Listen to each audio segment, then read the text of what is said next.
Hola, salud y muchas bendiciones en el nombre del Señor. Le habla su amigo y hermano en Cristo, el doctor Daniel Guerrero. Una vez más, bienvenido a su canal. Gracias por permitirme compartir con ustedes estos estudios bíblicos que con mucho gusto y con mucho amor preparamos para bendición y edificación de todo el cuerpo de Cristo en diferentes naciones. Hoy vamos a continuar con nuestro estudio sobre el anticristo desde una perspectiva bíblica y una perspectiva histórica y haciendo los estudios y las investigaciones necesarias para preparar este nuevo estudio y esta séptima entrega sobre este estudio que hemos venido desarrollando en las últimas semanas. Me di cuenta que es necesario que nos detengamos un poco de tiempo al inicio de nuestro estudio sobre el anticristo en la revelación del Apocalipsis de Juan. Con este estudio, con este video, vamos a dar inicio al estudio sobre el anticristo en el Apocalipsis de Juan.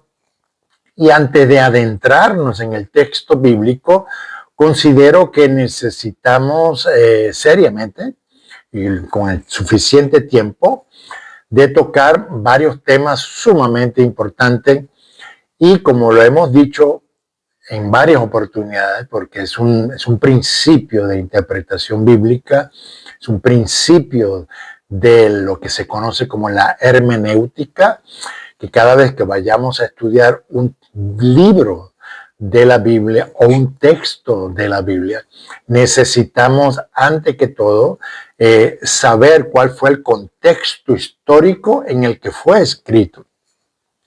¿Quién lo escribió?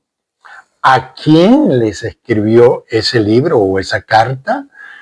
Estas preguntas son importantes, además de, claro, de qué trata el libro, cómo está organizado el libro, cuál es el estilo literario que usa el autor para compartir su mensaje en el libro o las cartas.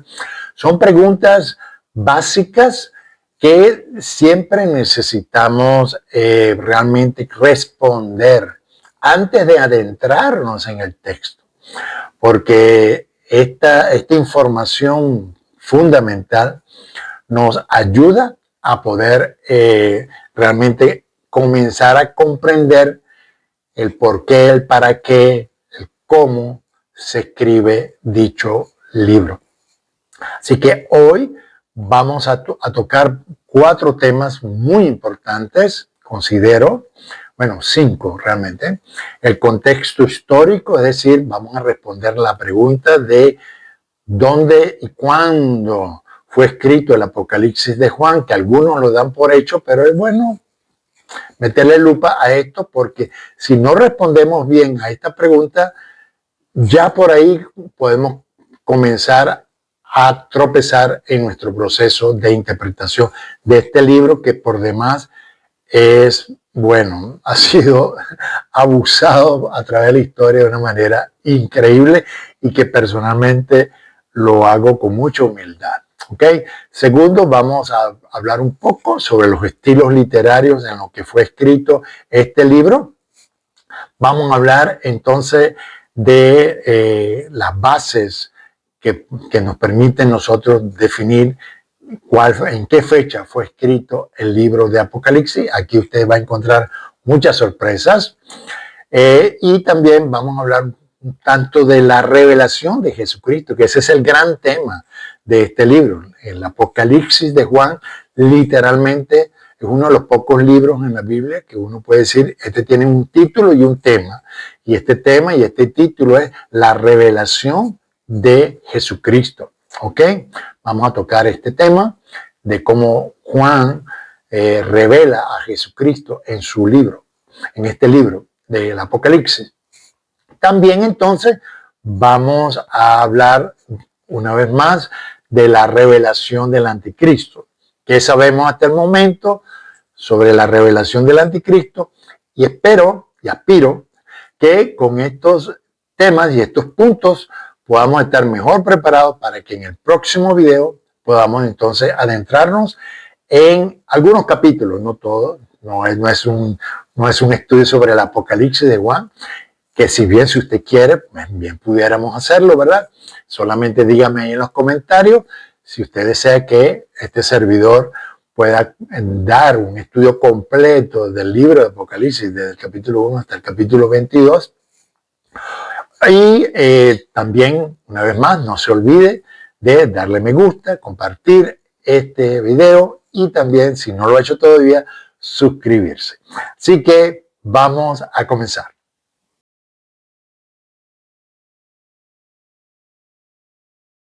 Entonces, sobre el contexto histórico, ¿qué podemos decir? Pues hay dos grandes posiciones sobre la fecha en la que fue escrito. Ya por ahí hay un punto que hay que tomar en cuenta. Hay dos fechas y estas dos fechas, si no respondemos bien a estas dos fechas, pues vamos a tomar una postura que puede acercarse al texto bíblico o puede, lamentablemente, alejarse del texto bíblico.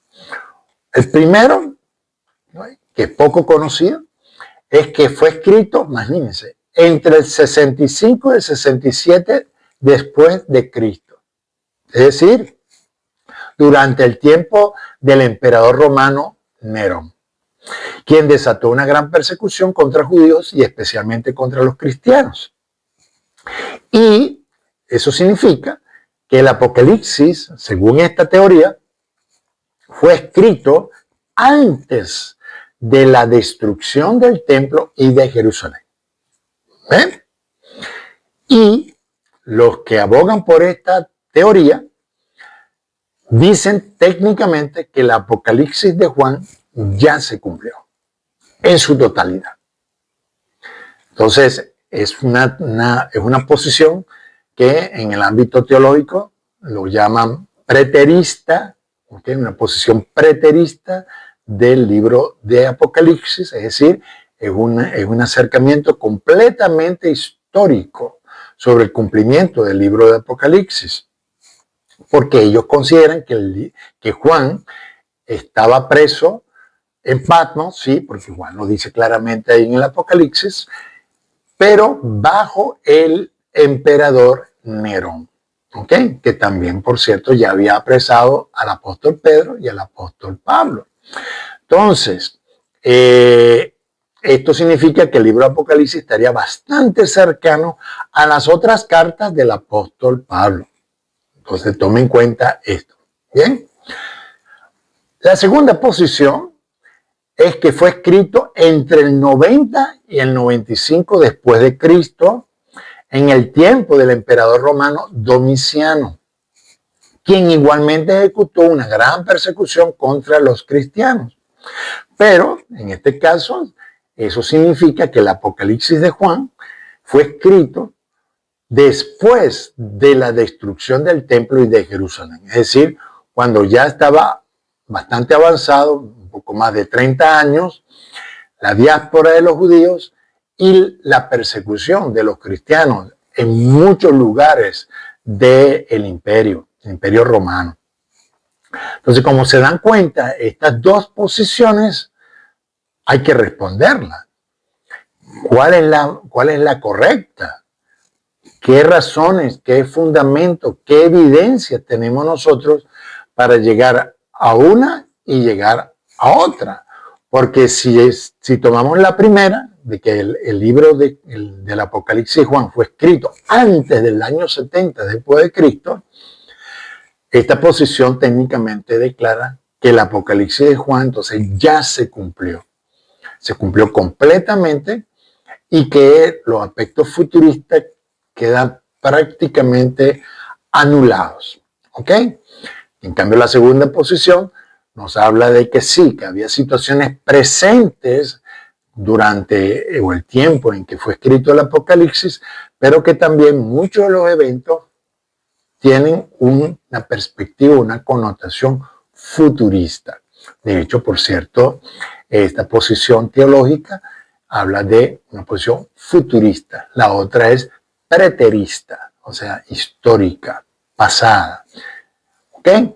El propósito principal como todo Apocalipsis, porque este no es el único Apocalipsis que hay en la Biblia. Está el Apocalipsis de Daniel, el Apocalipsis de Ezequiel, y en los tiempos de Jesucristo también habían otros Apocalipsis que circulaban dentro de la comunidad judía de Judea y que algunos de ellos sobrevivieron, otros fueron escritos muy posteriormente a la época de los apóstoles, etc.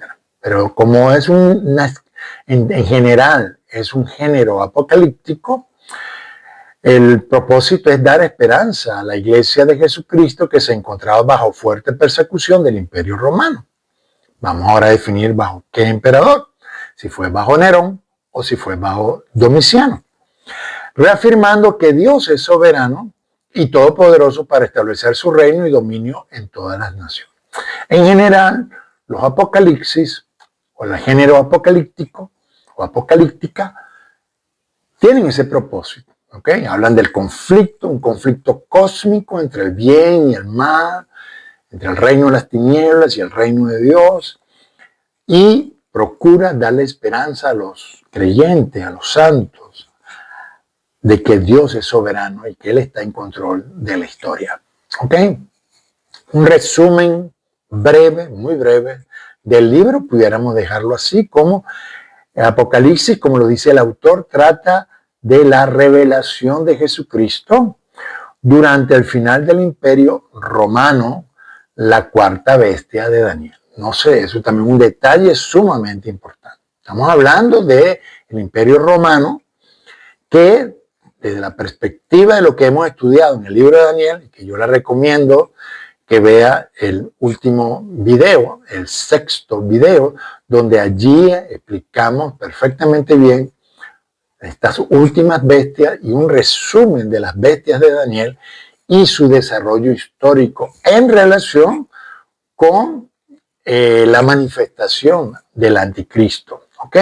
¿Qué información, qué registro podemos encontrar en el libro de Daniel que puede darnos luz, que puede iluminarnos y educarnos sobre una posible manifestación del anticristo? Todas estas preguntas las respondemos en el último video, en el sexto video de esta serie. Muy bien. ¿Qué estilos literarios? Pues el principal, como hemos dicho, es el género apocalíptico. Este género apocalíptico lo encontramos ya de una vez en el capítulo 1, en la introducción, en la revelación que Juan recibe de Jesucristo, ¿verdad? Si usted lo quiere tomar de manera literal, que Jesús se manifiesta de esa manera como tal, pues está bien, pero algunos consideran que toda la descripción que Juan y Daniel, Ezequiel hacen de la revelación del Hijo del Hombre, que luego ahora conocemos como Jesucristo, es más simbólica, es más de ilustración y no necesariamente que es literal, no necesariamente. ¿Ok? Entonces, en el capítulo 1 vemos este género apocalíptico y a partir del capítulo 4 hasta el capítulo 22, en cierta manera, en gran parte es una narrativa, es una descripción que usa muchos símbolos, muchos tipos, muchos arquetipos, muchos códigos de números, de tiempos, de ciclos, etcétera, que hay que prestarle atención porque estamos manejando el tema del género literario apocalíptico. También usa el género profético, que es muy diferente el género profético y el género apocalíptico. Este es mucho más de símbolo, de bestias, de códigos un tanto evidentemente surreales, no reales o que no los vemos de manera regular en nuestra vida, ¿verdad? El género apocalíptico, el género profético, o que también llamado discurso profético o predicación profética, toma más bien como un mensaje del texto bíblico o un mensaje que recibe el profeta directamente de parte de Dios para amonestar, para exhortar, para animar y para llamar al arrepentimiento al pueblo de Dios. Eso lo vemos efectivamente en el capítulo 2 y 3 en las cartas que el Señor le pide a Juan que le escriba a las 7 iglesias que se encuentran ahí en Asia Menor. ¿Ok? Entonces, estas cartas, si usted ve, tienen un estilo muy particular, una fórmula de escritura, ¿ok? Y llama precisamente al arrepentimiento, llaman a la confesión, llaman a la acción, al cambio, ¿no? Entonces, esto se acerca más a lo que se conoce como el discurso profético o género profético en general. Y por último, bueno, también allí en este capítulo 2 y 3, también pudiéramos hablar de un poco género epistolar, así que son cartas, es muy claro que son cartas porque Dios, el Señor, le envía a Juan a escribir esas cartas a estas iglesias. Entonces también tenemos que tomarlo en cuenta que son cartas que es muy probable que fueron leídas en estas respectivas iglesias, ya sea, no sabemos, ¿verdad? Ya sea que fueron escritas por separado estas cartas y luego más adelante fue escrito, redactado y editado el Apocalipsis, en general el libro. ¿Ok? Muy bien, entonces ahora vamos entonces a responder a la pregunta de la fecha, sumamente importante. ¿En qué fecha fue escrito el libro de Apocalipsis de Juan? Entonces, como dije, la primera posición es que fue escrito antes del 70 después de Cristo. Algunos estudiantes abogan por una fecha temprana de escritura del Apocalipsis de Juan. Lo sitúan entre el 65 y 67 antes de Cristo. Es decir, que fue escrito antes de los terribles eventos acaecidos en Jerusalén en el año 70 después de Cristo. En esos años, el emperador Nerón gobernaba el Imperio Romano y tenía una fuerte oposición a los cristianos, a su evangelio y a sus prácticas.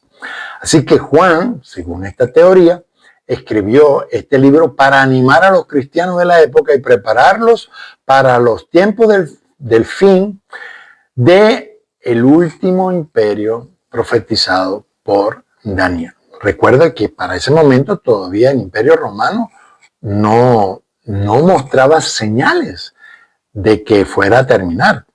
Estamos hablando del año, sí, 65-67. El Imperio Romano de Occidente, es decir, donde tuvo la cuna del Imperio Romano, cayó formalmente en el 476. Es decir, que todavía le quedaba 400 años más de existencia.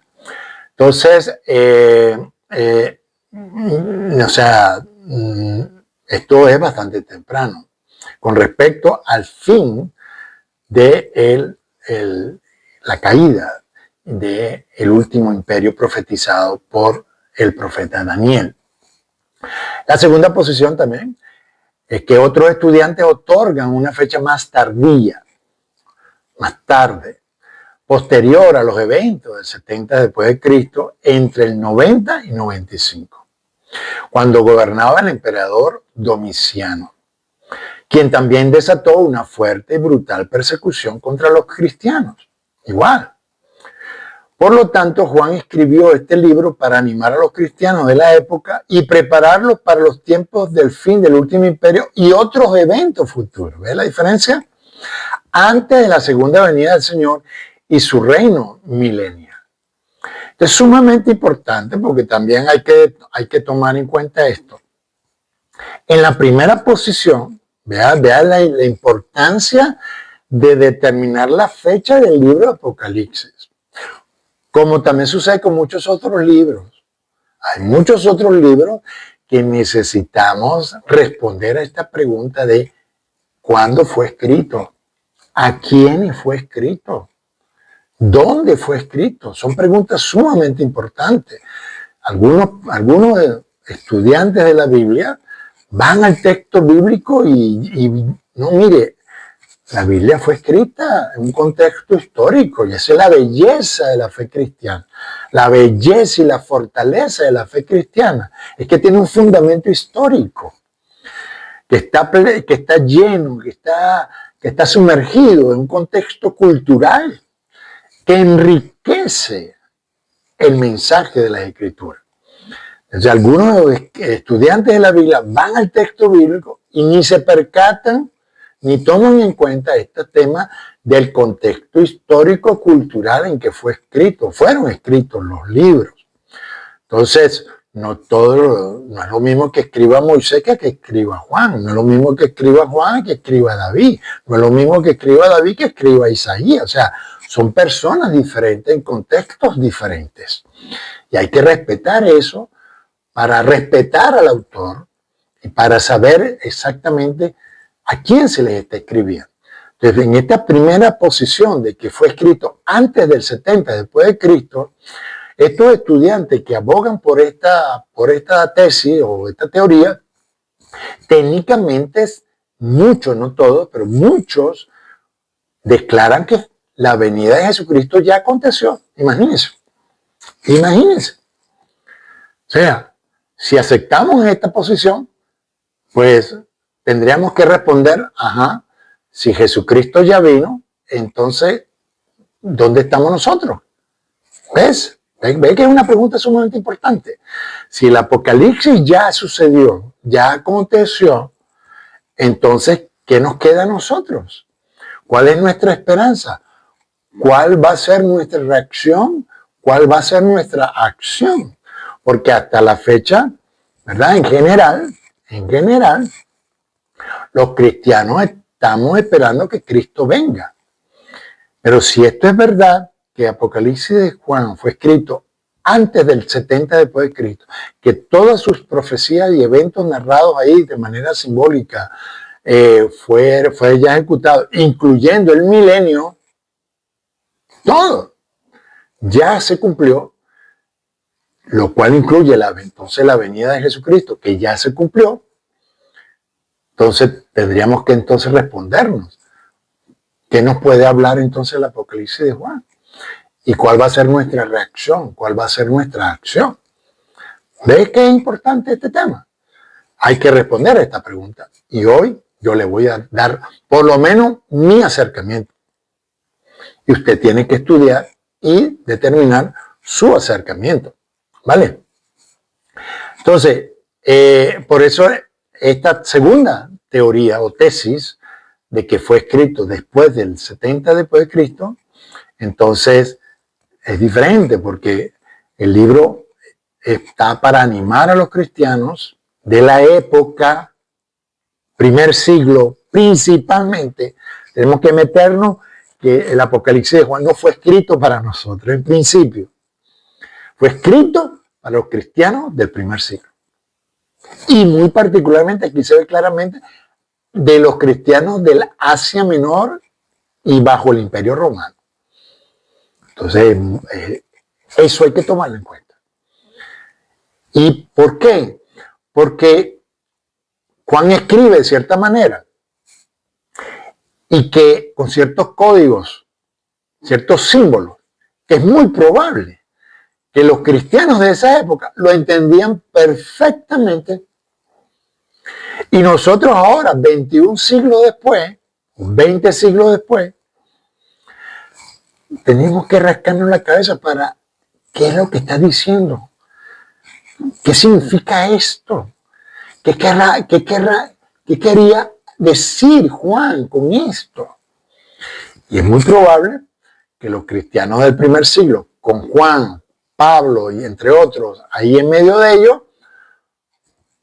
podían haber recibido instrucciones del significado de esos códigos. Y nosotros no.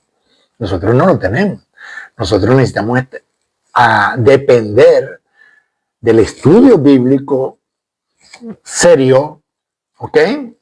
Estudio bíblico serio, profundo, y la guía del Espíritu Santo, claro, para poder realmente discernir, interpretar y que nos sea dado un mejor entendimiento, es decir, revelación sobre lo que el Señor está diciendo en este pasaje.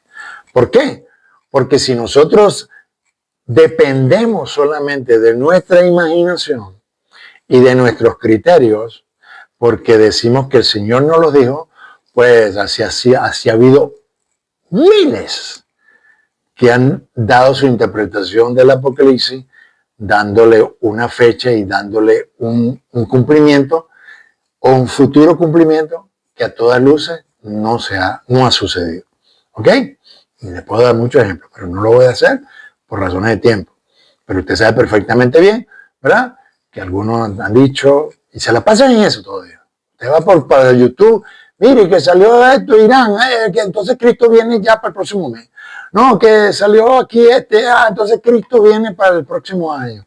Y así, o sea, porque están obrando en base a su imaginación o en base a sus intereses económicos, porque quieren monetizar allí su canal y tener más likes, más suscriptores, etcétera, y ganar dinero a costa de la mentira y el engaño de muchos.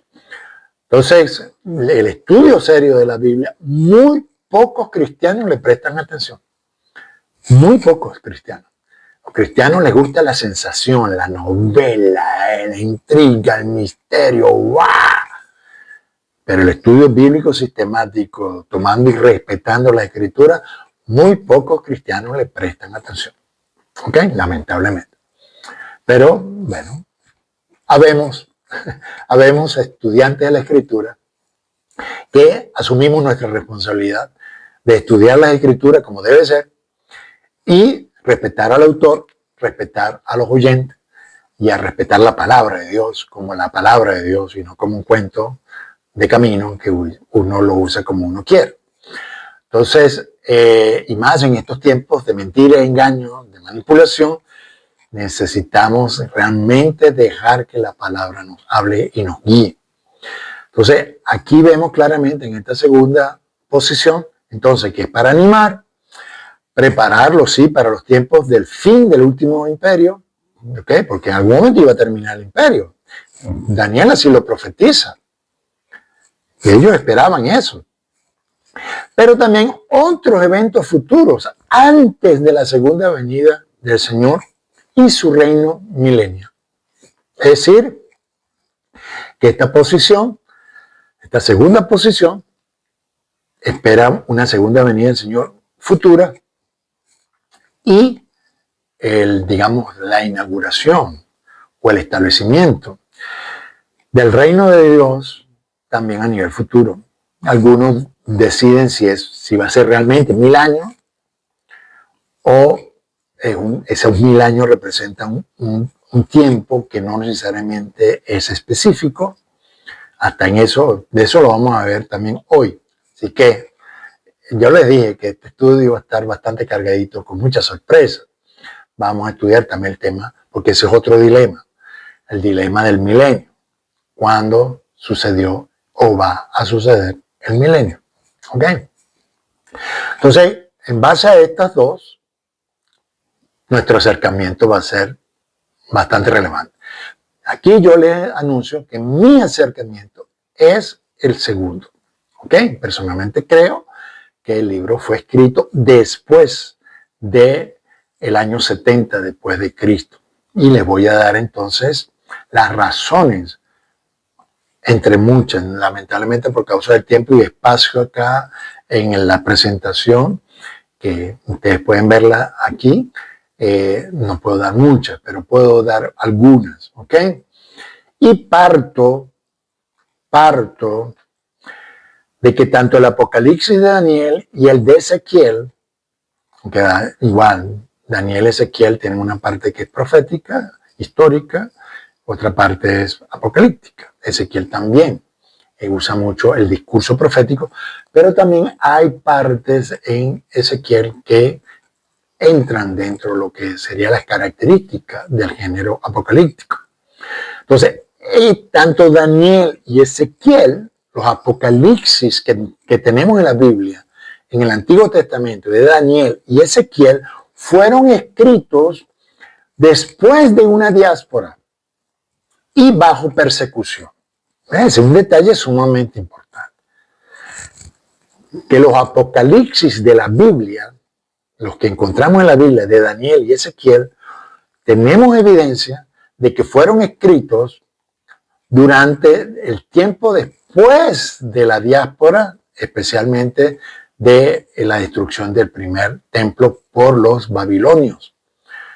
Entonces, Daniel escribió su Apocalipsis después de la diáspora y Ezequiel también, que por cierto entró en la segundo grupo de exiliados, también escribió su Apocalipsis, su libro. El libro de Ezequiel fue escrito en Babilonia, en la época en que los judíos estaban en Babilonia. Entonces, siguiendo ese patrón, podemos concluir de que así igual también el Apocalipsis ahora de Juan, técnicamente el único Apocalipsis del Nuevo Testamento, también fue escrito después de la diáspora, después de la destrucción del segundo templo, y que los judíos y los cristianos fueron expulsados de Jerusalén y de Judea. Entonces, esa característica histórica y vean, también de género literario, nos hace ver que es muy probable que el libro de Juan, el Apocalipsis de Juan, fue escrito después del año 70 después de Cristo. Ahora vamos a ver algunas evidencias, hay muchas, pero vamos a ver algunas. Ok, yo tengo aquí 6, pero hay más. Pero por razones de tiempo, bueno, agarré las que yo considero que son las principales. Digamos que la práctica del destierro de cristianos fue usada más por Domiciano que Nerón. Nerón prefería matar a los cristianos.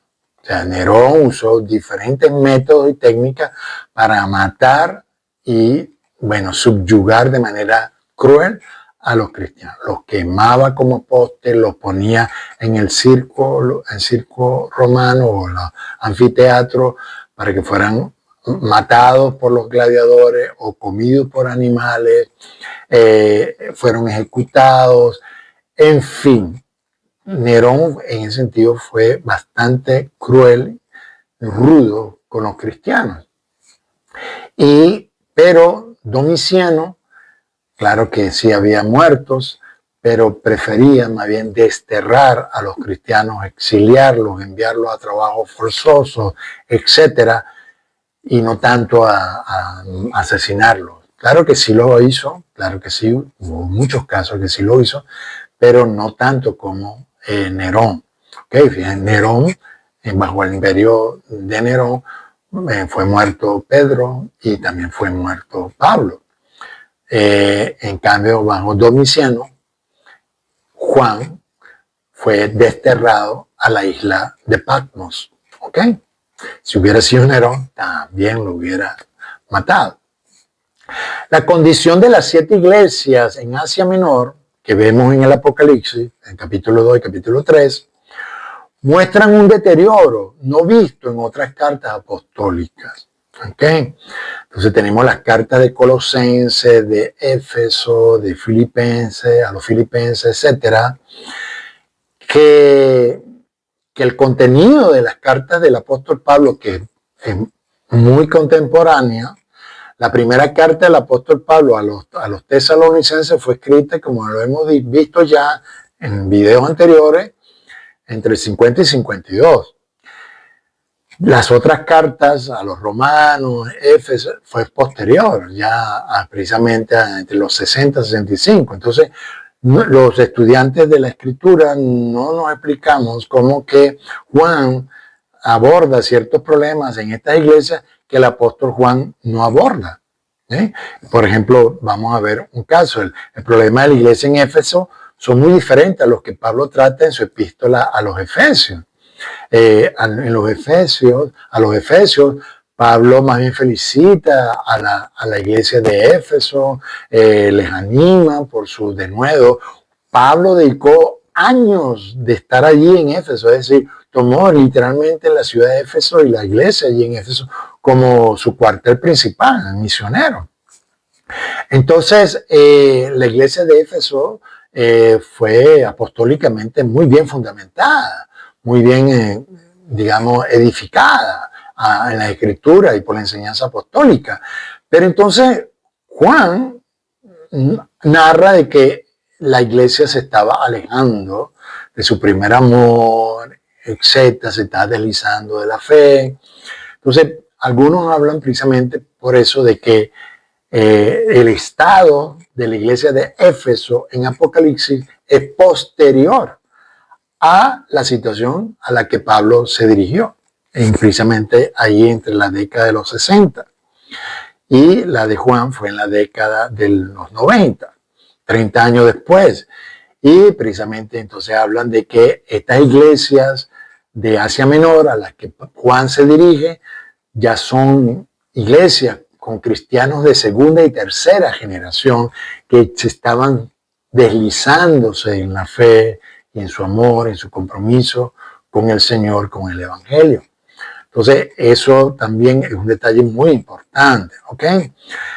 Por ejemplo, la iglesia de la Odisea no pudo experimentar tal prosperidad de la que Juan allí señala, ¿verdad? De que eres rico y tal, pero realmente eres pobre y qué sé yo, te vanagloria de cierta prosperidad económica y tal, pero resulta que eres pobre, etcétera. Si fue en ese periodo de 65-67, estaba muy cerca de haber experimentado un terrible terremoto que golpeó esa ciudad de la Odisea en el año 60. Está registro histórico de eso.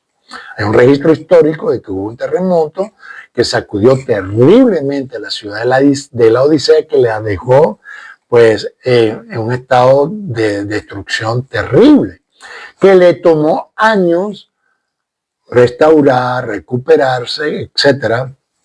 Y hay escritos romanos porque parece que el imperio Roma le ofreció ayuda económica a la ciudad de la Odisea para recuperarse y reconstruir su ciudad, y ellos no la aceptaron. Entonces no la aceptaron y prefirieron trabajar con sus propios recursos, con sus propias manos, y efectivamente reconstruyeron su ciudad. Y por eso entonces, entre el 60 al 90, entonces ya la ciudad está en una mejor condición económica. Ya había salido de esa crisis social, económica, estructural, pero lamentablemente pues se llenaron de orgullo, de vanagloria y consideraban que no necesitaban de nada ni de nadie. El Señor se dirige a la iglesia de la Odisea diciéndole, hey, tengan cuidado con esto, ¿ok? La gran ciudad que describe mejor a Roma que a Jerusalén. En Juan, el Apocalipsis de Juan, se habla mucho de la gran ciudad que está sobre 7 colinas, etc. Esa gran ciudad describe mejor a Roma que a Jerusalén, porque precisamente estos estudiantes de esta primera teoría de que fue escrito antes del 70 después de Cristo, precisamente llegan a la conclusión que la gran ciudad no es Roma, sino que la gran ciudad es Jerusalén. Que Jerusalén ahí es descrita como una prostituta, como la gran ramera, porque está en un estado de total apostasía, que fue la que mató al Señor, etcétera, etcétera. Pero históricamente hablando, la ciudad de Roma era mejor descrita como la gran ciudad que dominaba las naciones. Jerusalén era una ciudad bastante importante, pero no dominaba todas las naciones. O sea, el judaísmo era una minoría, pero los judíos y el judaísmo era una minoría, pero muy con respecto a ese mundo pagano, politeísta, etcétera. O sea, en cambio Roma, la ciudad de Roma, edificada sobre 7 colinas, sí, era la ciudad del imperio, desde la cual se emitían las leyes, las órdenes, los cambios, etcétera. Entonces, la gran ciudad descrita en Apocalipsis más bien refleja y describe mejor a Roma y no tanto a Jerusalén, como estos estudiantes preteristas, se les dice así, estudiantes de la posición preterista, sostienen. Y por último, la medición del templo no existente es parecida a la que hace Ezequiel en una situación similar. Estos estudiantes de la primera posición, de la fecha tardía, dicen que es evidente que el libro fue escrito antes de la destrucción del templo, porque se le manda a Juan a medir el templo. Entonces, ellos tienen la idea de que Juan fue a Jerusalén a medir el templo y después se fue y terminó el libro en Patmos. O sea, como que le dieron un tiempo libre para salir y después regresar.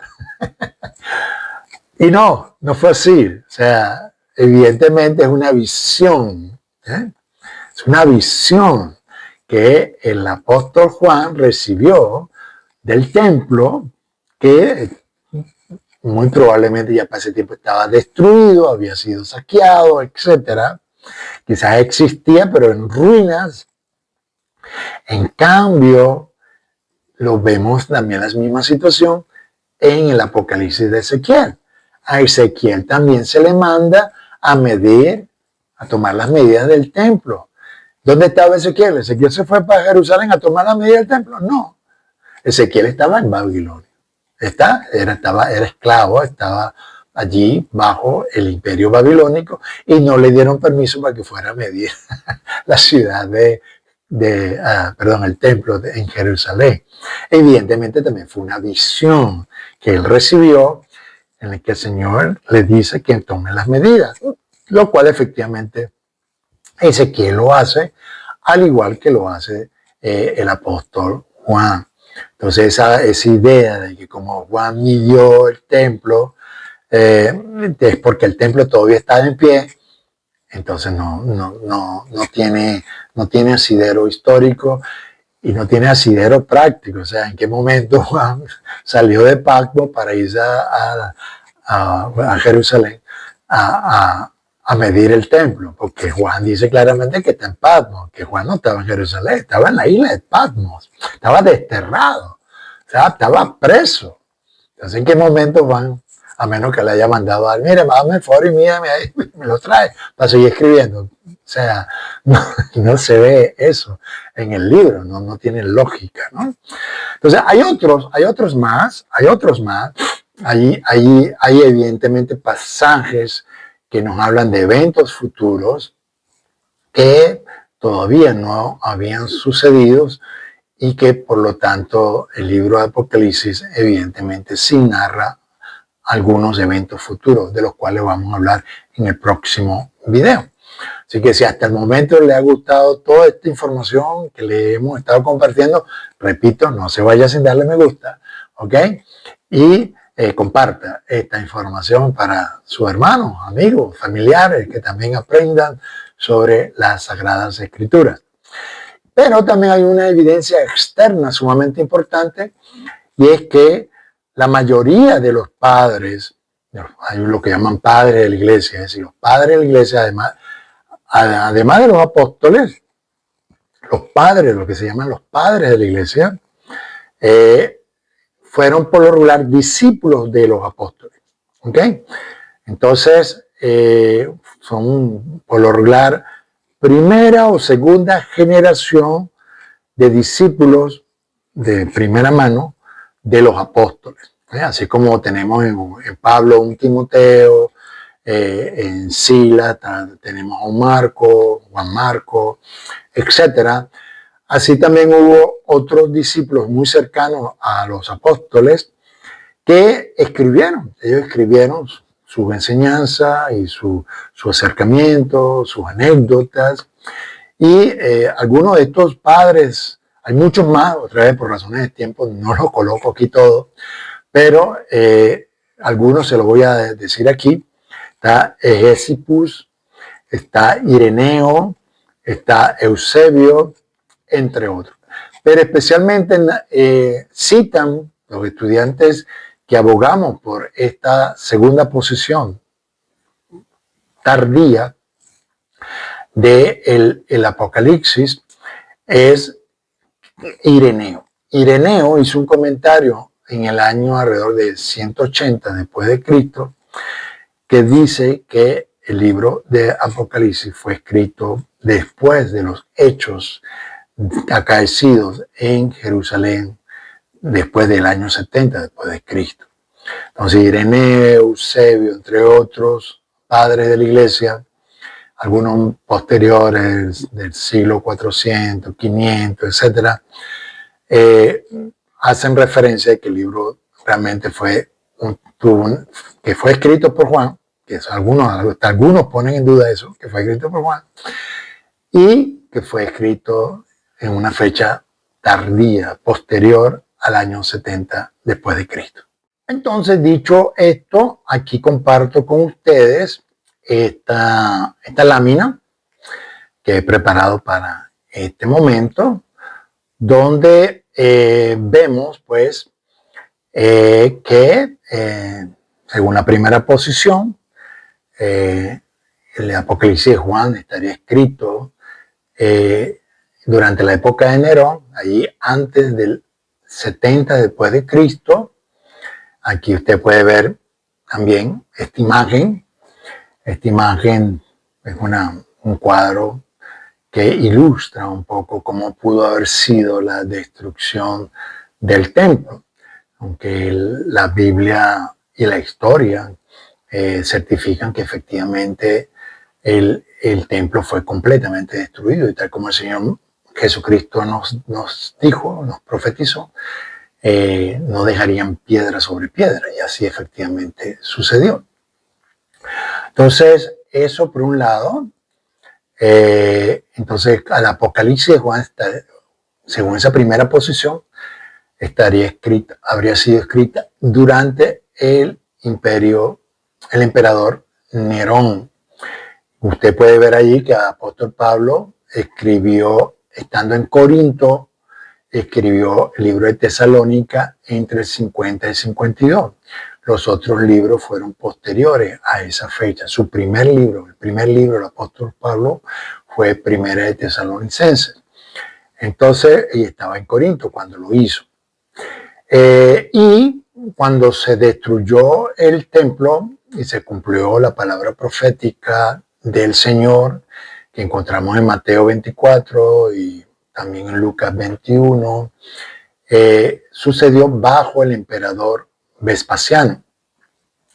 Vespasiano, que recientemente había sido electo como emperador, envió a su hijo Tito Vespasiano, general Tito Vespasiano, el príncipe que habría de venir. Vespasiano envió a su hijo Tito para que eliminara las revueltas judías que habían comenzado a suceder efectivamente a partir del año 66, 67. ¿Ok? Pero si el Apocalipsis de Juan, según la segunda posición, fue escrito, durante el emperador Domiciano, entonces cambia la cosa. Ya los hechos del 70 después de Cristo ya habían sucedido. Los cristianos estaban bajo persecución, bajo este emperador Domiciano. Y entonces el Apocalipsis de Juan pudo haber sido escrito entre el año 90 y 95 después de Cristo, que esa es la posición, como ya lo dije, de este servidor, entre muchos otros. Es más, es la posición, digamos, mayoritaria, ¿no? O más generalizada actualmente en la mayoría de las iglesias y círculos teológicos. Y aquí vemos entonces que el otro emperador que iba a venir, que vino, fue Constantino. Supuestamente fue el primer emperador que se convirtió al cristianismo, aunque ya muchísimos tenemos dudas sobre eso. Y él convocó al concilio de Nicea en el 325 después de Cristo, porque ya precisamente en esa fecha había varias corrientes de la fe cristiana, y había unas ciertas divisiones, que ya lo he hablado anteriormente en otros videos. Hablamos de los arrianos, ¿ok? Y él quiso unificar, en ese sentido fue positivo, él quiso unificar la fe cristiana y evitar todas estas divisiones y este tipo de discusiones que debilitaban realmente la fe cristiana, como ha pasado y sigue debilitando, ¿verdad? La desunión de la iglesia sigue debilitando el testimonio de la fe y del evangelio. Entonces Constantino convocó a ese concilio de Nicea donde técnicamente hubo cierta unificación de la fe y a partir de allí podemos entonces hablar que el Imperio Romano, bajo la cabeza de este emperador Constantino, comenzó a tener control del cristianismo y empezó a manifestar una fe, una religión más cercana a la idea romana, imperial. Entonces, hubo cristianos, como los arrianos, que no aceptaron las conclusiones de ese concilio, como también otros cristianos que no necesariamente se apegaban al arrianismo y a la fe principal, sino que querían mantener un poco más esa fe más pura y apegada a la enseñanza apostólica. Entonces, lo cierto es que estos dos últimos grupos fueron perseguidos por la principal corriente cristiana y pues Constantino y otros emperadores igual persiguieron a estos otros cristianos herejes que no aceptaban la corriente principal que el Imperio Romano ya en ese momento estaba comenzando a imponer e impuso y prevaleció hasta el tiempo de la Reforma, que no está ahí presente, pero podemos decir eso, ¿verdad? Entonces, vamos a parar acá, ¿no? Porque hoy estamos hablando de esto, ya la otra parte de la caída de Roma, la reconquista de Roma y la caída final del Imperio Romano, del último bastión del Imperio Romano, que fue el Imperio Bizantino de Constantinopla, lo que ahora se conoce como Turquía, cayó alrededor del 1400 y algo. Entonces, 1430 y algo. Eso fue su último bastión. Pero la Iglesia Católica Romana y el obispo de Roma, a partir del 325, cada vez sumó más poder, más influencia, hasta el punto que cuando cayó ya la Roma política, se mantuvo fue la Roma religiosa o político-religiosa bajo la Roma papal. Y quisiera que también abordáramos un poco el tema de el dilema que existe en el campo teológico, ¿verdad? En el mundo teológico cristiano, sobre el dilema del milenio. ¿Okay? Es cierto que la referencia del reino milenial de nuestro Señor Jesucristo, revelado en Apocalipsis, porque de eso se trata, recuerde el libro Apocalipsis, la revelación de Jesucristo, el Apocalipsis, ¿no? De Jesucristo, se menciona solamente en el Apocalipsis de Juan, en el capítulo 20. Entonces, en vista que es el único pasaje en que se narra y se menciona, digamos, esta doctrina o este punto de fe, algunos cuestionan, porque es un principio hermenéutico que también hay que considerarlo. Es que no podemos hacer doctrina en base a un solo texto, que tenemos que realmente correlacionar ese texto con otros textos, porque un principio bíblico es que la escritura se interpreta a sí misma. Entonces hay que buscar si la escritura, tanto en el Nuevo Testamento o en el Antiguo Testamento, nos informa, nos educa sobre la posibilidad de este tema. ¿Okay? Pero cierto es que hay tres grandes posiciones y en algunas de ellas hay ciertas variaciones, ya lo vamos a ver. Entonces, el premilenialismo, que significa que es que la segunda venida, porque todo tiene que ver, recuerden, porque Apocalipsis habla de que Cristo viene, ¿verdad? Como un caballo y destruye a la bestia y al falso profeta, etc. Y entonces en el capítulo 20 establece su reino. Satanás es atado, etc. Otra vez, repito, esto no necesariamente es literal o será literal. Puede ser una imagen apocalíptica, ¿verdad? Que encontramos precisamente en Daniel también, la lucha entre los grandes poderes de Satanás o el príncipe de Persia, el príncipe de Grecia, con Miguel y Gabriel. Entonces, sí, uno puede pensar que sí, efectivamente, hay una guerra espiritual que la Biblia nos enseña que existe, pero que va a ser tal como tal, pues siempre tenemos que dejar un margen de duda porque estamos hablando de un género apocalíptico. Acá hay que respetar eso. Si usted quiere, no, que sí, pues está bien, te puede llegar a esa conclusión. Yo también me acerco a esa conclusión de que ciertamente ha habido y podrá haber y hay conflictos espirituales muy fuertes, territoriales, y lo sé porque mucho de mi ministerio ha sido de intercesión profética y el Señor me ha dirigido a enfrentar algunos de estos principados, pero con todo, por respeto a la verdad y por respeto a la objetividad, tenemos que dejar cierto margen de que de repente es una ilustración un tanto profética y apocalíptica. ¿Okay? Entonces, esta idea, la idea central de los premilenialistas o del premilenialismo, es que Cristo regresará físicamente a la tierra antes de establecer un reino literal de 1000 años.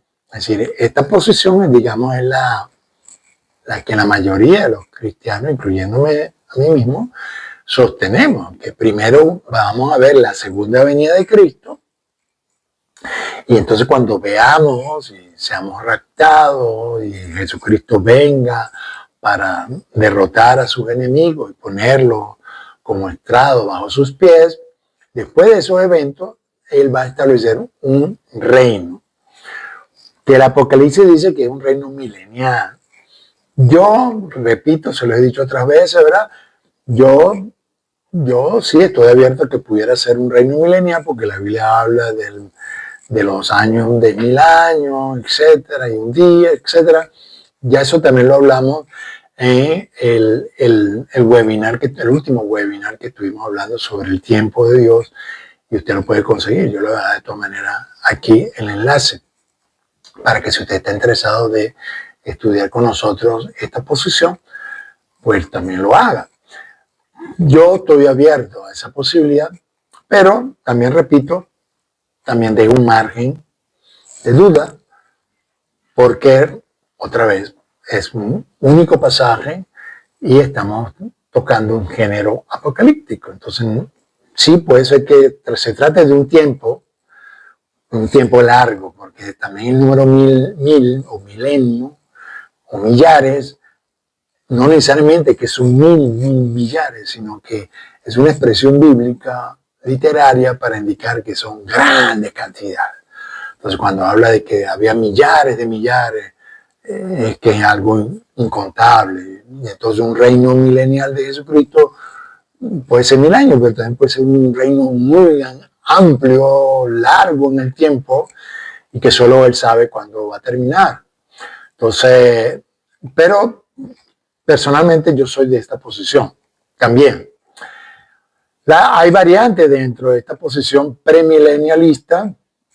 Está el premilenialismo pretérito o histórico o parcial, y el futurista o dispensacional. Este servidor, yo soy premilenialista histórico parcial. Es decir, como también lo he enseñado en otra oportunidad, ustedes saben perfectamente bien, los que siguen este canal, que yo verifico si cualquier profecía ha tenido un cumplimiento histórico. Primero, si ha habido un cumplimiento histórico, yo lo acepto, ese cumplimiento histórico, como cumplimiento de la profecía, y me pregunto si puede haber un segundo cumplimiento o si este evento me puede ilustrar, informar de otro posible evento futuro. O sea, acepto lo histórico en principio, pero no descarto la posibilidad de una aplicación futura. Por eso mi acercamiento es un tanto, digamos, parcial. Acepto que hay un cumplimiento histórico, pero también estoy abierto a una posibilidad de un cumplimiento posterior, futuro. ¿Vale? El futurista dispensacional es el que hay en la mayoría de las iglesias. La mayoría de las iglesias evangélicas consideran que el Apocalipsis todo para el futuro. Y aún las cartas aún las cartas que Juan le escribió a iglesias históricas en Asia Menor, tienen una interpretación futurista, ¿no? Y algunos hablan de que eso habla del desarrollo histórico de la iglesia y que el final estado de la iglesia va a ser la Odisea y tal. Entonces, tú me estás captando, o sea, si tú no te pones, si tú no te pones bien tus lentes, puedes llegar a conclusiones un tanto fantasiosas, ¿eh? Por eso es que hay que tener mucho cuidado. Estos son temas que hay que tomarlos con mucho cuidado y responsabilidad, porque de lo contrario podemos llegar a conclusiones bastante fantasiosas y muy creativas. Entonces, personalmente yo acepto que esas cartas fueron históricas. O sea, esas cartas se las mandó el Señor a escribir a Juan. ¿Ok? Y para animarle, para prepararlas porque vienen eventos futuros. Entonces, pero históricamente esas iglesias existieron y Juan perfectamente bien pudo haberle escrito esas cartas a esas iglesias históricas. No es el problema. Y ya otra interpretación, ya es otra cosa, que podemos sacar aplicaciones de esas cartas, de esas enseñanzas. Ah, claro que sí, aplicaciones prácticas para nuestros días. Por ejemplo, el no abandonar el primer amor, claro, el principio de amar al Señor. Y hay una realidad que hay cristianos que se deslizan en su amor y el Señor los llama a ellos. Eso está bien. Hay una aplicación práctica para nuestros días. Pero tenemos que partir del hecho histórico. Y del hecho histórico, entonces vemos si será que hay una aplicación, un cumplimiento para nosotros hoy. Bueno, tenemos que ver si es posible o no. El amilenialismo considera que no hay un reino terrenal literal de 1000 años. No hay. O sea, todo es espiritual. ¿Okay? El milenio es el reinado espiritual presente de Cristo con los santos en el cielo, desde su primera venida hasta la segunda venida. Y esta segunda venida, según esta posición, fue de carácter espiritual. Que el Señor sí vino, efectivamente el Señor vino cuando cayó el templo y cuando cayó también el Imperio Romano. ¿Por qué? Porque ellos hablan que las figuras del Apocalipsis de Daniel, que ya las estudiamos y que precisamente yo las mencioné, se acuerdan que yo les mencioné, sobre todo en este último video, el video sexto, le hablé de esa expresión que decía, en los días de estos reyes vendrá uno como hijo de hombre. Entonces, ellos dicen que en cada sucesión imperial, el Hijo del Hombre actuó para que hubiera la sucesión de los próximos imperios hasta que se iba a manifestar el reino de Dios, el reino de Jesucristo, que entonces, como todo eso fue en el ámbito espiritual, de lucha cósmica, etcétera, entonces Jesucristo vino en el año 70 después de Cristo y en la caída del Imperio Romano, pero todo sucedió fue ahí en el ámbito espiritual, en el trono de Dios. Y que Él desde ese trono, juntamente con nosotros aquí, venimos reinando. Imagínense. Entonces, nosotros actualmente reinamos con Cristo aquí en la tierra, pero su reino ya está establecido en los cielos. eso tiene un grado de verdad. Eso tiene un grado de verdad, pero no es toda la verdad. Porque Jesús dijo claramente, ¿verdad? Cuando comenzó su ministerio, el tiempo se ha cumplido y el reino de Dios se ha acercado. O sea, Jesús anunció la inauguración del reino de Dios en él, en su primera venida. Y entonces, cuando él habla de la destrucción del templo en Mateo 24, él habla de que va a haber una señal en los cielos y que verán al Hijo del Hombre viniendo en las nubes. Pues estos intérpretes amilenialistas consideran que esa segunda venida de Cristo no fue literal, física, sino que fue eminentemente espiritual, ¿ok? Y por tanto ellos no creen en esta idea de un reino milenial de Jesucristo en la tierra, ¿ok? Los postmilenialistas, la idea central es que ellos creen que el Evangelio gradualmente llevará a una era de oro de paz y justicia en la tierra, que es el milenio, antes del regreso de Cristo. Esta posición se topa con el tema de entonces cuándo comienza ese reino milenial. Ellos pueden decir, bueno, es que el reino milenial no es que es de 1000 años. El reino milenial comenzó en Jesucristo, vino el Espíritu Santo, cayó Judea o Jerusalén, y a partir de allí el Evangelio es predicado en todas las naciones, y entonces gradualmente, mientras el Evangelio va siendo predicado y anunciado y establecido en las naciones, gradualmente eso nos va a llevar a una era de oro de paz y justicia en la tierra. Y entonces, para ese tiempo va a venir Jesucristo. ¿Vale? Entonces, ven, hay estas tres posiciones y usted tiene que tomar una decisión.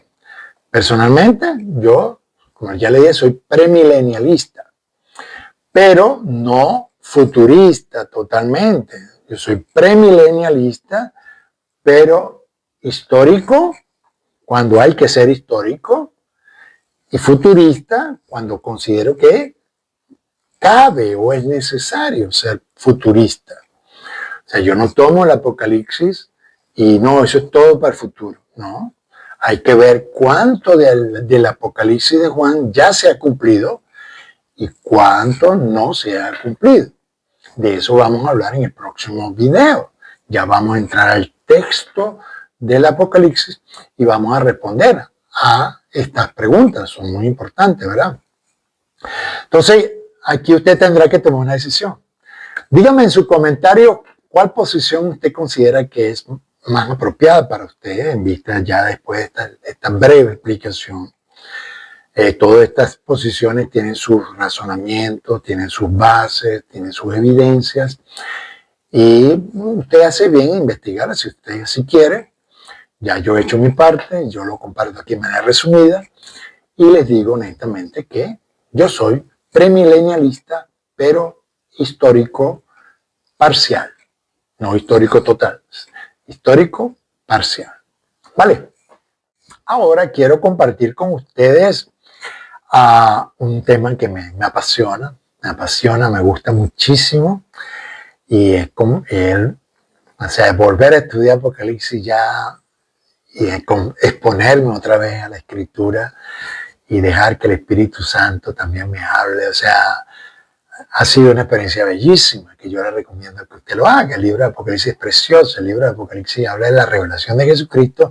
Es uno de los libros donde se ve el tema de la adoración celestial de una manera tan descrita, sí, de repente ilustrada, con muchas imágenes, pero es muy lindo, es muy precioso y nos da, llena de fe, nos llena nuestro corazón de que estamos en el equipo ganador. La historia ha demostrado que estamos en el equipo ganador, que nuestro Dios reina y que nuestro Señor Jesucristo es el Rey de Reyes y Señor de Señores, que nos asegura que su reino avanza y que va a llegar a buen puerto, a buen fin.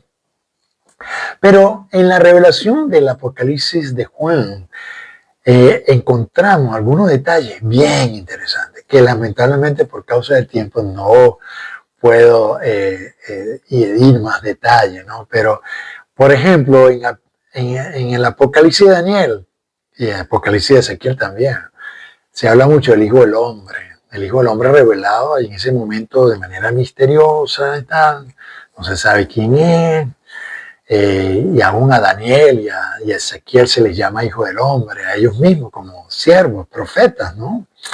Entonces, uno se preguntaba, ¿no? ¿Quién es este Hijo del Hombre en Daniel? Que lo vimos también en este último video, ¿verdad? Que era bastante misterioso, era lo suficientemente poderoso como para que Daniel se quedara, como dicen, congelado, petrificado, aterrorizado, ¿no? Quedaba débil. Y entonces lo tocaba y se lo levantaba. Pues Juan tiene la misma experiencia, ¿no? Entonces, en Apocalipsis 1, 9, 20, Juan narra la visión que él tuvo de este ser, ¿no? Y que claramente se refiere a Jesucristo, ¿okay? La revelación de Jesucristo. Y Daniel 5 y 11, estas dos visiones son bastante similares, muy similares. Yo le dejo a ustedes ese estudio para que ustedes, así como yo le he enseñado, haga un cuadro comparativo de cómo es el Hijo del Hombre de Daniel, que por cierto ya se lo he compartido, y cómo es el Hijo del Hombre en el Apocalipsis de Juan. Y que usted vea ahí las similitudes, lo cual indica que ambas narraciones, ambas experiencias, es muy probable que se refieren a la misma persona, a nuestro Señor Jesucristo. También muy importante este tema, este es otro temazo, el misterio eterno del Aleph Tav en hebreo fue revelado también ahí en el Apocalipsis. El simbolismo de las letras Aleph Tav, Aleph es la primera letra del alfabeto hebreo y Tav es la última letra del alfabeto hebreo, que en el griego entonces se traduce yo soy el alfa, porque es la primera letra del alfabeto griego, y la omega, que es la última letra del el alfabeto griego. Pero hay una discusión que habla de que el libro del Apocalipsis es muy probable que haya sido escrito en griego, en hebreo, o un hebreo muy rústico, evidentemente, porque Juan no era ningún erudito del hebreo, y luego fue traducido al griego koiné, que es el que nos ha llegado a nosotros. Entonces, esta es una de las variaciones que encontramos en esas dos versiones, la versión en hebreo y la versión en griego, ¿ok? A la que nos ha llegado a nosotros y en general a la iglesia gentil, ¿ok? Es la versión en griego y el Señor la ha usado aquí para clarificar, ¿verdad? Clarificar de que el Señor ha usado esa versión en griego para la gloria de su nombre, la edificación de su iglesia en las naciones, porque algunos van a decir, no viste que fue escrito en hebreo, así que hay que leerlo en hebreo, porque en hebreo es la revelación. Y, Entonces, hay indicios de que sí fue escrito en algunas partes, no necesariamente todas, en hebreo. Pero es muy probable que muchas otras partes fue escrita en griego koiné. Yo le hago una pregunta. ¿Usted cree que el Señor va a enviar unas cartas en hebreo a las iglesias gentiles que hablaban griego en el Asia Menor? Es cuestión de lógica. Evidentemente no. Esas cartas tuvieron que haber sido escritas en griego. ¿Por qué? Porque esas iglesias hablaban era griego. Que dentro de algunas iglesias hablaban hebreo, sí, pero principalmente hablaban griego. Entonces, eso es un detalle, ¿eh? Entonces, por ejemplo, el libro de Daniel fue escrito, se sabe, en hebreo y arameo. ¿Ok? Hebreo y arameo. Entonces, ¿cuál es el problema? Que el Apocalipsis de Juan pudo haber sido escrito en algunas partes en hebreo y otras partes en griego.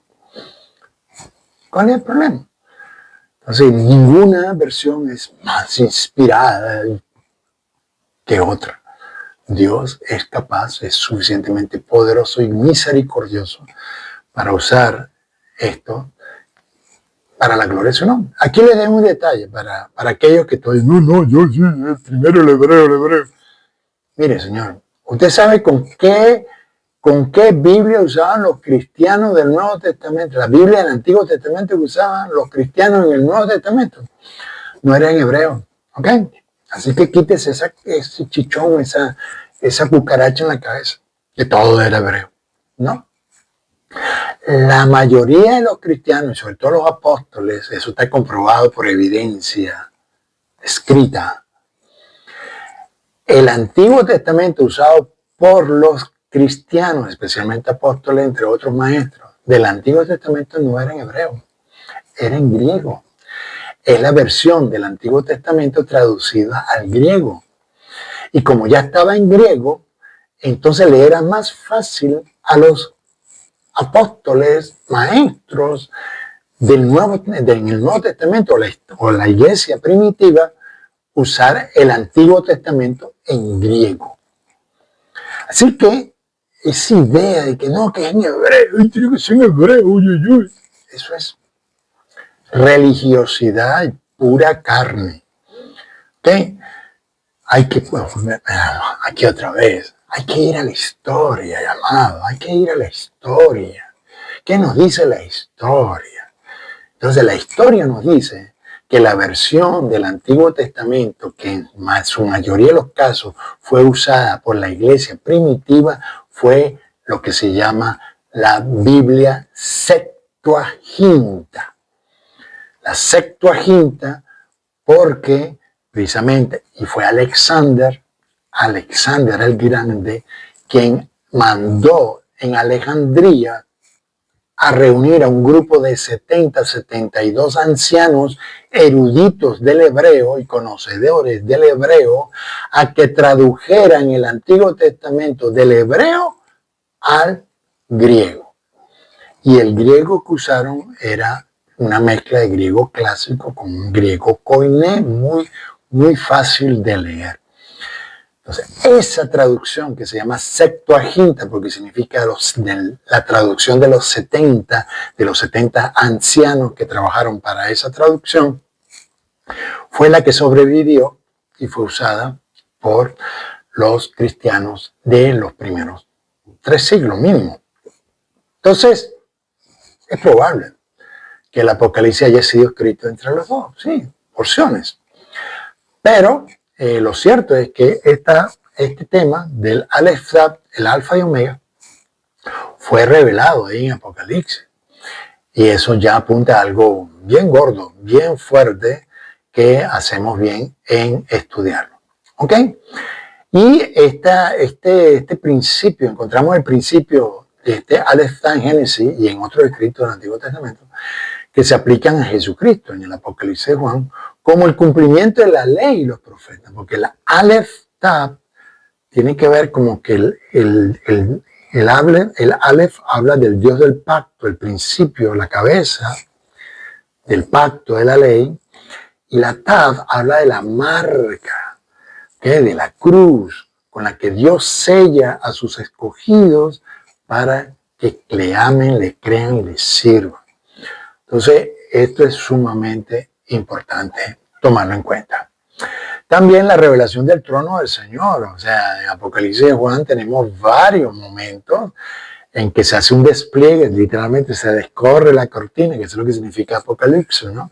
Se descorre la cortina y podemos ver detrás de la cortina el despliegue de la adoración celestial, ¿no? Entonces la escena del trono del Señor, Apocalipsis 4:1-14, es muy similar a la que describe Daniel. Y la descripción de la gloria del trono de Dios que encontramos en Ezequiel también es muy similar a el Jesucristo que es el Hijo del Hombre coronado. Entonces, vemos allí que estos apocalipsis tanto Daniel, Ezequiel y Apocalipsis de Juan, se complementan y se nutren y se amplía. El Apocalipsis de Juan, en ese sentido, amplía la revelación que hemos podido leer y encontrar en Daniel y en Ezequiel. También otro tema precioso, el misterio del Cordero y del León también es revelado. Es decir, la revelación de Jesucristo, la revelación del Espíritu y la profecía que desde Génesis hasta Apocalipsis es hablado, es narrado. Es un libro precioso, Apocalipsis, y que si lo respetamos y si nos acercamos a ese libro de una manera de leer y dejar ser nutrido, sin especulaciones y misterios, nos va a edificar nuestra vida de una manera preciosa. Yo creo que ese es el objetivo, fue el objetivo de animar a los cristianos y no meterle miedo como algunos predicadores y pastores suelen hacer, ¿no? Entonces, Jesucristo es el Cordero inmolado en Apocalipsis, ¿no? Y eso lo vemos en Isaías 53 y 7 y el Apocalipsis 1, 18, 5, 9 y 13. Que por su sangre es capaz de abrir los sellos del libro, pero que por su resurrección es también manifestado como el león de la tribu de Judá esperado. Apocalipsis 5:12. Aquí hay unas referencias bíblicas que no la coloco, porque repito, no quiero extenderme con este video, pero aquí, por ejemplo, me faltó mencionar que Daniel termina con unos sellos, ¿recuerdan? Con el libro que fue sellado, con algunos elementos que fue sellado. Y el Apocalipsis de Juan comienza con unos sellos que son abiertos. Entonces, a mí me da la impresión, y no sé si hablo por el Señor, que el Apocalipsis de Juan empieza donde terminó el Apocalipsis de Daniel. Eso por un lado. ¿Ok? Con que tenía que haber sido alguien digno de abrir los sellos. En este caso, Daniel, por muy amado que fue, no. El mismo Juan no fue. Que por cierto es otro detallazo también, que también preparando este estudio me encontré. A Daniel, que lo hablamos también en el video anterior, Daniel es el muy amado. Se le dice, Daniel, eres muy amado. Y a Juan también se le dice que era el apóstol amado. ¿Ok?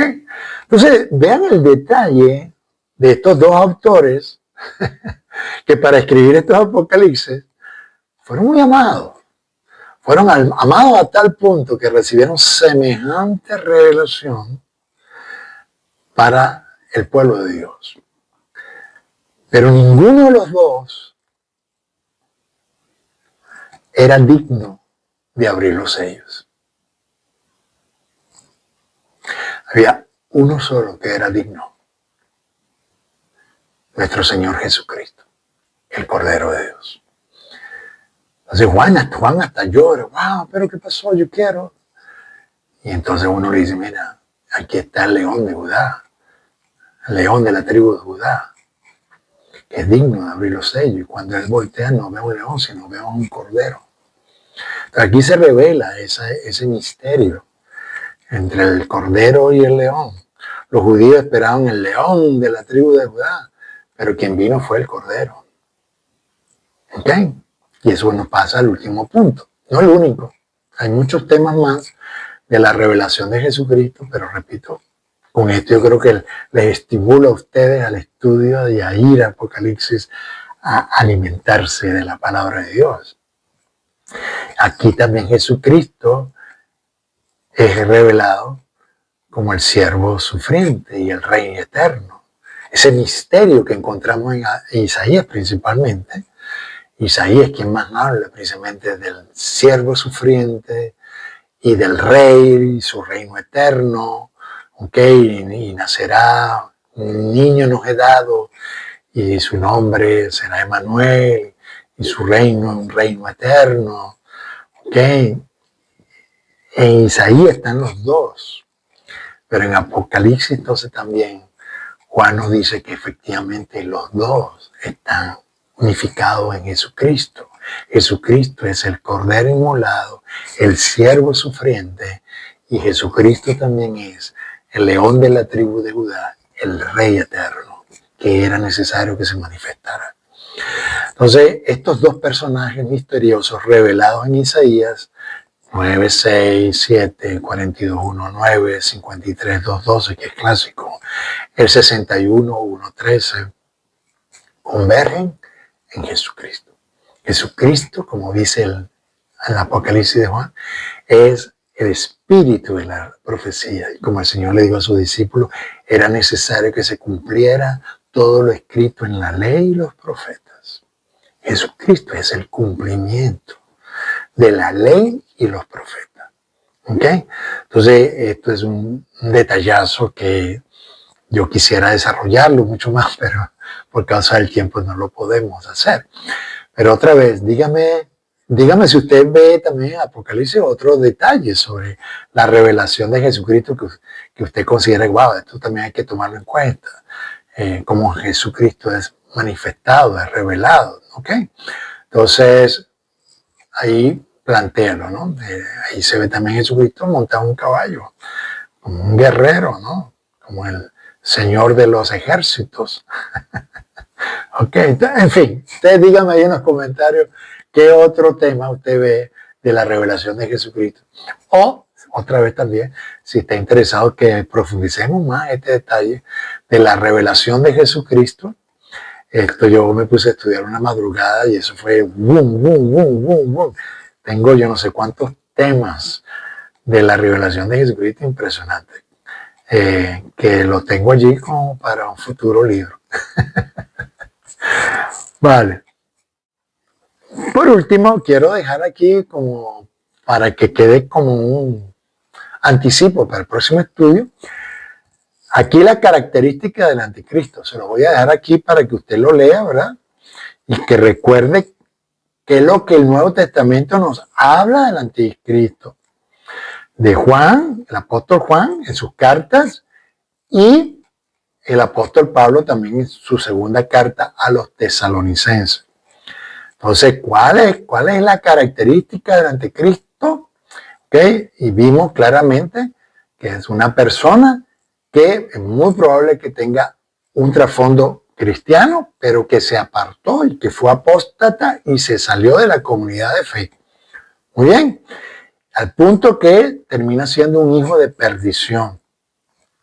Y es un ser humano, que va a obrar por obra de Satanás también.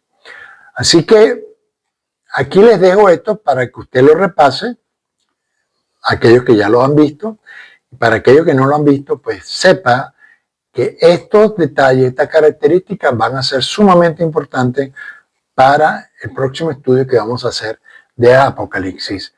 Muy probable capítulo 13, capítulo 17, principalmente, que habla de las bestias y de esta mujer, la gran ramera. Y otra vez también les tengo preparadas muchas sorpresas, ¿vale? Bueno, hasta aquí llego. Les amo y les bendigo. Les agradezco su apoyo con me gusta.